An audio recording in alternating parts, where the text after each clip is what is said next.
Olá pessoal, seja bem-vinda, seja bem-vindo. Você está no canal da SECA, Comunidade Espírita Caminheiros do Amor. O nosso endereço é Rua Arnaldo Magnicaro, número 1370, bairro Campo Grande, zona sul da cidade de São Paulo. É uma grande alegria estarmos reunidos mais uma vez para darmos continuidade ao estudo do Livro dos Espíritos. Hoje nós vamos conversar sobre sonambulismo.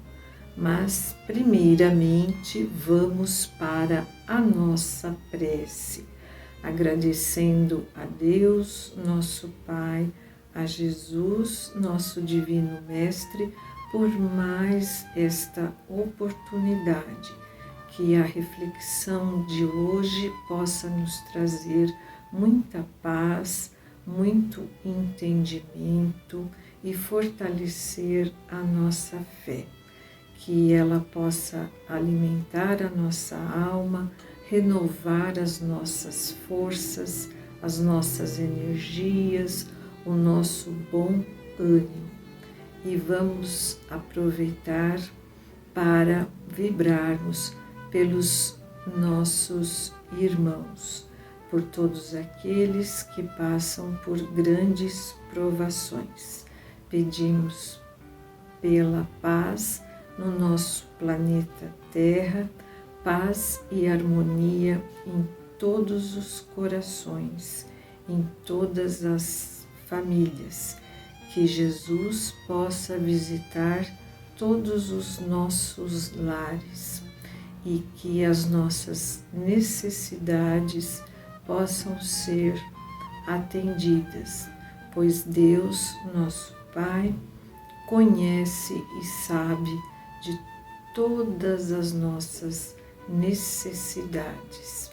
E assim vamos agora, a partir deste momento, orar por você, pelas suas intenções pessoais. Vamos juntos rezar a prece que o Mestre nos ensinou. Pai nosso que estais no céu, santificado seja o vosso nome, venha a nós o vosso reino e seja feita a vossa vontade, assim na terra como no céu. O pão nosso de cada dia nos dai hoje e perdoai as nossas ofensas, assim como nós perdoamos a quem nos tenha ofendido. E não nos deixeis cair em tentação, mas livrai-nos de todo mal.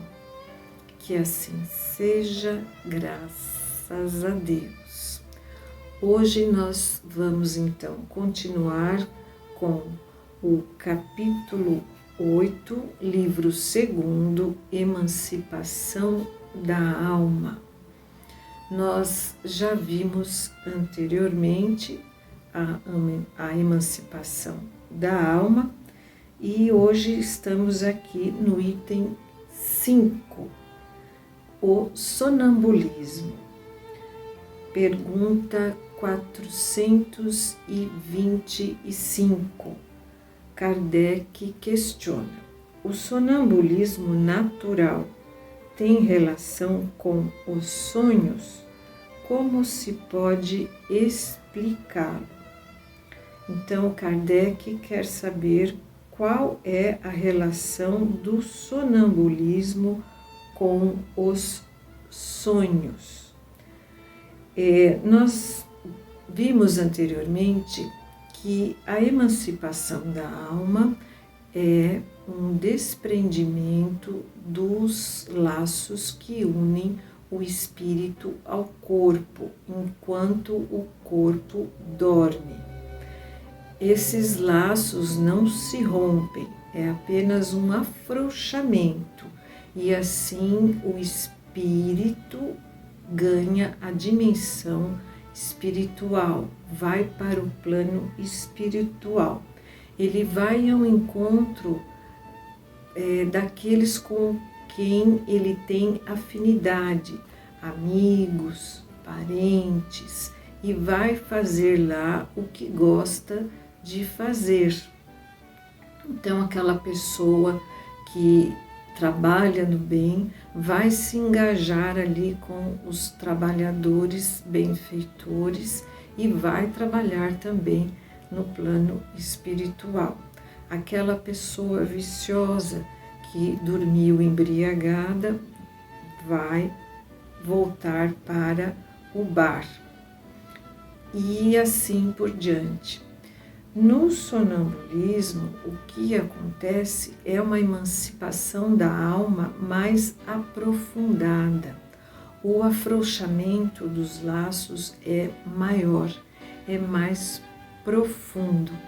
Então, não é o rompimento, porque o rompimento desses laços seria o desencarne, mas o espírito ganha ainda mais liberdade lá no plano espiritual. Então, Kardec quer saber qual que é a relação do sonambulismo com os sonhos. Vamos para a resposta. É um estado de independência da alma mais completo que no sonho. E então as faculdades adquirem um maior desenvolvimento.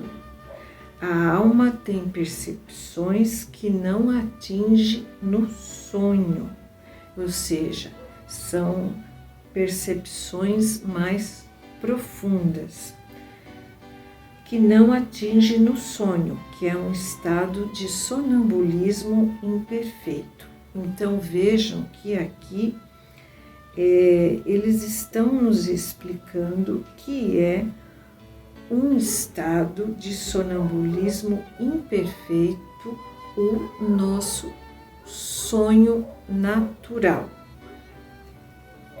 Continuando, no sonambulismo, o espírito está na posse total de si mesmo. Os órgãos materiais, estando de qualquer forma em estado de catalepsia, não recebem mais as impressões exteriores. A catalepsia já foi vista anteriormente na questão 424, né? Nós vimos que ela é localizada e pode afetar uma parte ou mais ou menos extensa do corpo. Então, esse estado se manifesta sobretudo durante o sono. É o momento que o espírito pode deixar provisoriamente o corpo, mas como dissemos antes, os laços não são rompidos. Que laços são esses? É uma ligação fluídica. E então o corpo que se acha entregue ao repouso indispensável à matéria, né? O nosso corpo necessita do descanso, do repouso. Continuando, quando se produzem os fatos do sonambulismo, é que o espírito, preocupado com uma coisa ou outra, se entrega a alguma ação que exige o uso do seu corpo, do qual se serve como se empregasse uma mesa ou qualquer outro objeto material.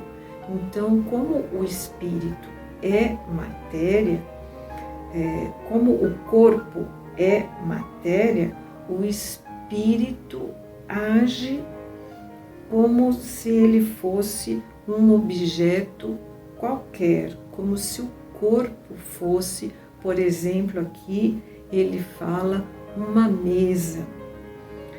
Nos fenômenos de manifestação física, ou mesmo da vossa mão, aí nós temos a psicografia, né, mecânica, nas comunicações escritas. Por que há essa referência, né, dessas manifestações físicas?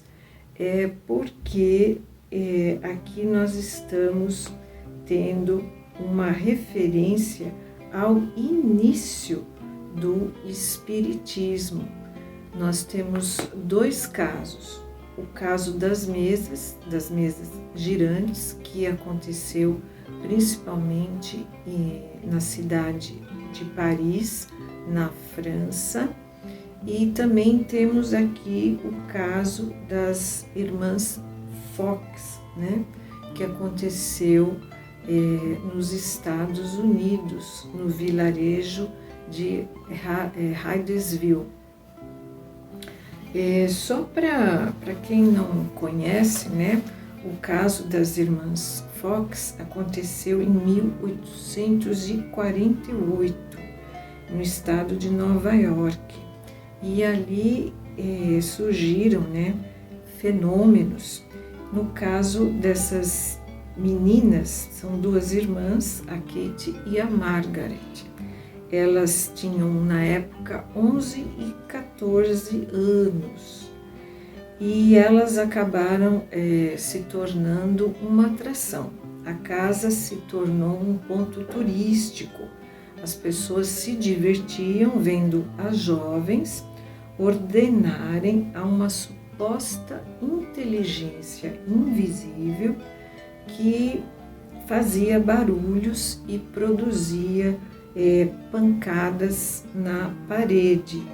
Por isso que aqui no Livro dos Espíritos fala fenômenos de manifestação física.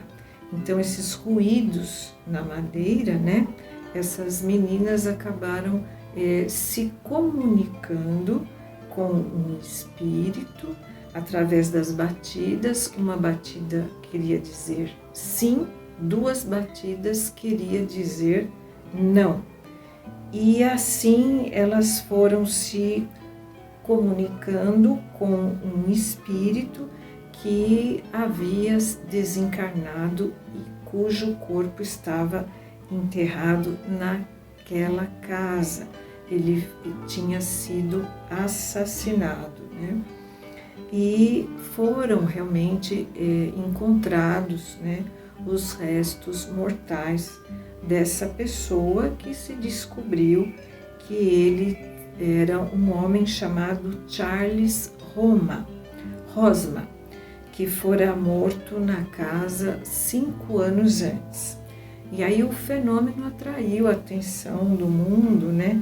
E por muito tempo as irmãs Fox fizeram demonstrações de sua capacidade de se comunicar com os mortos.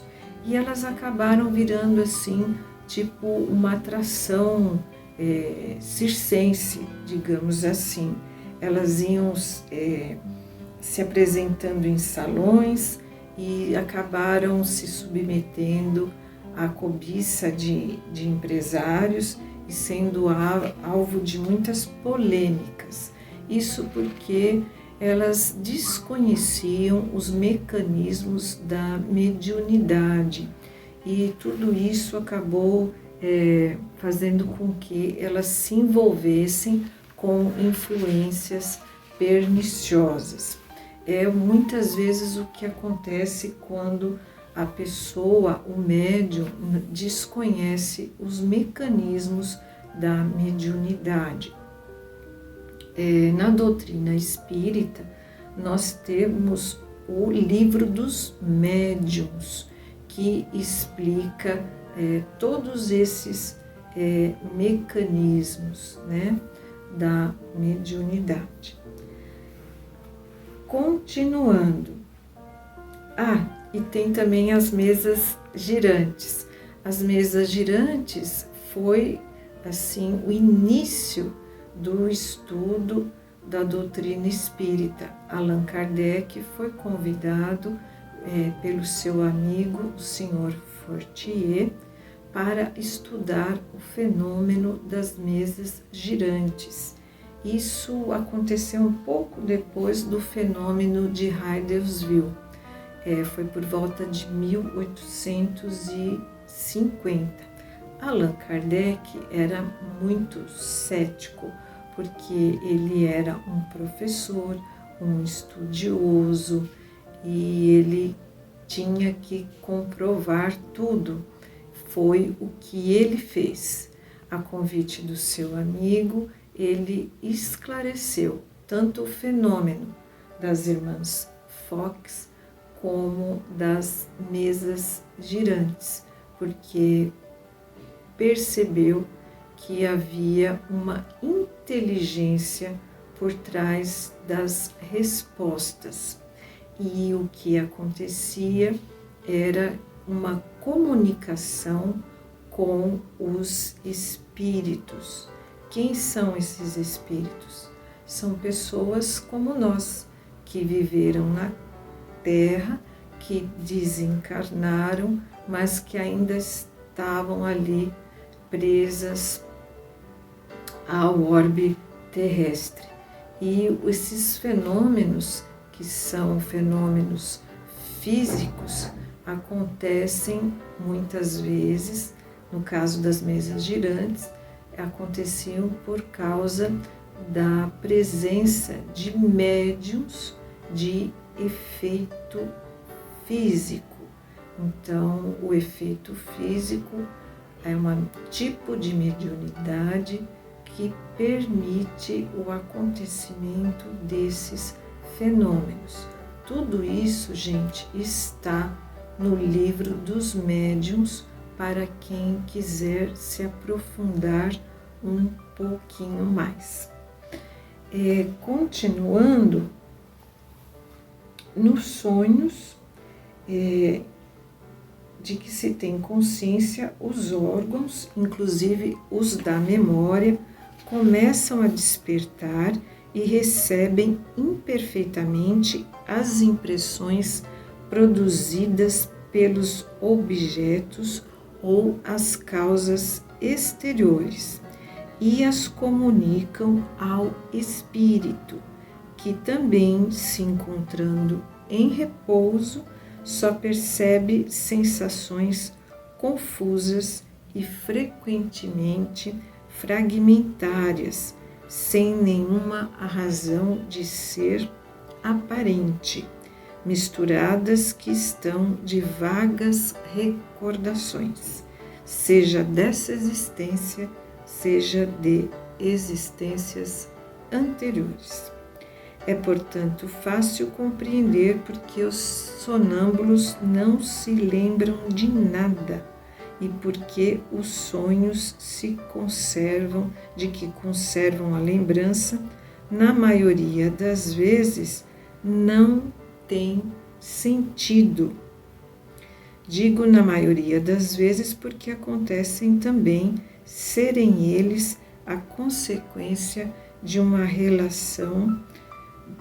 recordação precisa de acontecimentos de uma vida anterior e algumas vezes de uma espécie de intuição do futuro.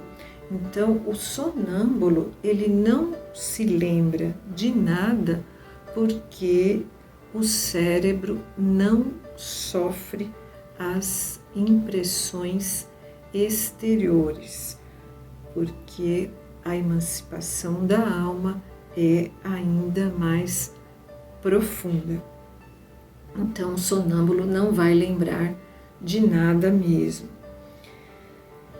Questão 426. O chamado sonambulismo magnético tem relações com o sonambulismo natural?